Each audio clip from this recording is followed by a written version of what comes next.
Sekmadienį Vilniaus pakraštyje Balsio ežere įvyko nelaimė. Dingo žmogus, kurio kūnas buvo rastas tik antradienį. Sekmadienį apie 8:30 berods panašių laikų į teisėsaugą kreipėsi žmonės, kurie pranešė, kad ežere galėjo nuskesti vyras. Dingo pranešėjų draugas. Ir čia atvyko policija, gelbėtojai, narų automobilis, kaip paprastai tokiais atvejais būna. Ir juos pasitiko, pasak pareigūnų, asmenys, kurie atrodė neblaivus. Ir jie negalėjo tiksliai paaiškinti, kur įvyko nelaimė, kas čia nutiko, bet tokie buvo pirminiai duomenys, kad du vyrai išėjo maudytis, o trečias, kuris nemokėjo plaukti, jų draugas, liko pakrantėje braidyti. Na ir grįžę iš ežero, išsimaudė, draugai to trečio vyro jau neberado. Ir įtarė, kad įvyko nelaimė.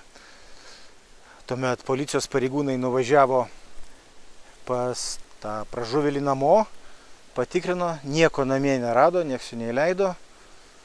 Na ir buvo ieškoma, apžiūrimos ir pakrantės ežero, ir nardi narai, tačiau naktį sutemus paieškos buvo nutrauktos. Ir nuo sekmadienio iki šiol kasdien čia važiavo ugniagesiai ir valtimis, ir narai su echolotais, sonarais. Tikrino ežero dugną, žvalgėsi, ieškojo dingusio vyro. Na ir galiausiai šiandien antradienį apie 16 valandą pagaliau pavyko rasti žmogaus kūną apie 5 metrai nuo kranto. Jisai buvo netaip toli tos vietos, kur pradingo, bet toj vietoj, kur jį rado, jau gilis buvo apie 6 metrai. Tai galite įsivaizduoti, kaip čia gilėja tas ežeras. Greitai 6 metrų gilyje kūnas buvo po rasteliu, todėl neiškilo ir nepavyko jo rasti anksčiau. Dabar laukiama ekspertų, kurie apžiūrės kūną. Medikai pasiruošė konstatuoti mirtį.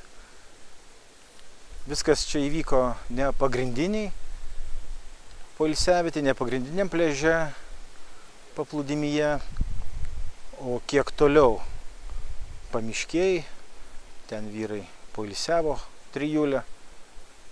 Pirminiais duomenimis vartojo alkoholinius gėrimus, kas žiauriai nerekomenduojama yra maudantis ežere.